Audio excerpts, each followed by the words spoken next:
एक शिक्षक के साथ ही भारत के नारी मुक्ति आंदोलन की पहली नेता, समाज सुधारक और मराठी कवयित्री सावित्रीबाई फूले का आज जन्म हुआ था। बालिकाओं को शिक्षित करने के लिए इन्हें समाज का कड़ा विरोध झेलना पड़ा। कई बार तो ऐसा भी हुआ जब इन्हें समाज के ठेकेदारों से पत्थर भी खाने पड़े। आज मौजूदा दौर में जब शिक्षा को बाजार के हवाले करने की ओर सरकार के कदम तेजी से बढ़ रहे हैं, कोरोना काल के बहाने ऑनलाइन पढ़ाई पर जोर दिया जा रहा है। ऐसे में संसाधनों की कमी और पिछड़ी मानसिकता के चलते बड़ी संख्या में महिलाएं एक बार फिर से शिक्षा से वंचित होने लगी हैं, जिसे पूरा करने का सपना सालों पहले सबसे पहले सावित्रीबाई फूले ने देखा था, जिनके संघर्षों को आगे बढ़ाने में मौजूदा वक्त में चुनौतियां और गहराने लगी हैं। महाराष्ट्र के सतारा जिले के नया गांव में एक दलित परिवार में 3 जनवरी 1831 को सावित्रीबाई फूले का जन्म हुआ। उनके पिता का नाम खंडोसी नेवसे और माता का नाम लक्ष्मीबाई था।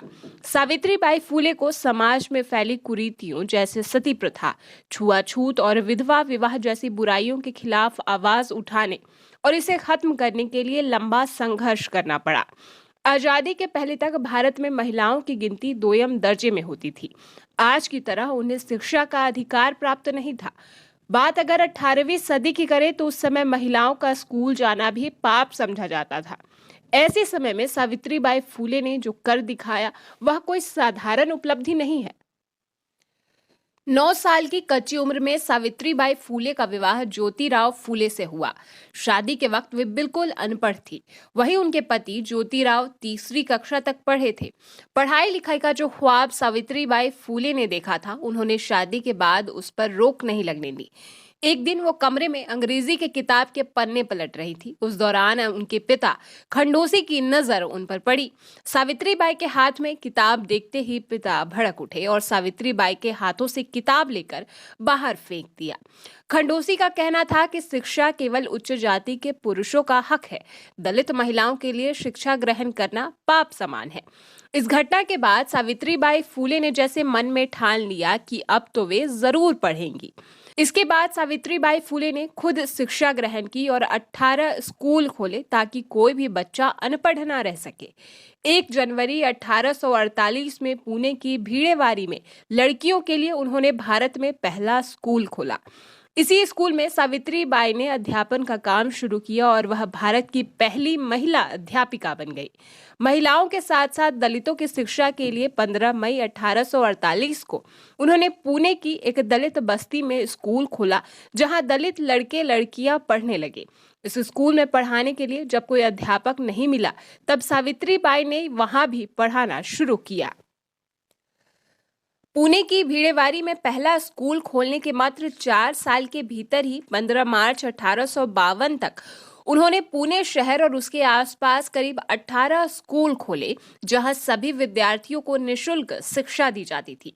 इन सभी स्कूलों में विद्यार्थियों के समग्र विकास को ध्यान में रखकर जो पाठ्यक्रम निर्धारित किया गया, उसमें व्याकरण, गणित, भूगोल, एशिया, यूरोप और भारत के नक्शों की जानकारी थी।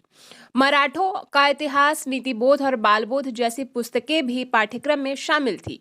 इसकी प्रशंसा उस वक्त ब्रिटिश अधिकारियों द्वारा भी की गई। पुणे विश्वविद्यालय के मेजर कैंडी ने इस विषय पर अपने वृत्तांत में लिखा कि इन स्कूलों में पढ़ रहे विद्यार्थियों, विशेषकर लड़कियों की लगन और कुशाग्र बुद्धि देखकर मुझे बेहद संतोष हुआ। इन स्कूलों में शिक्षा का स्तर काफी ऊंचा है।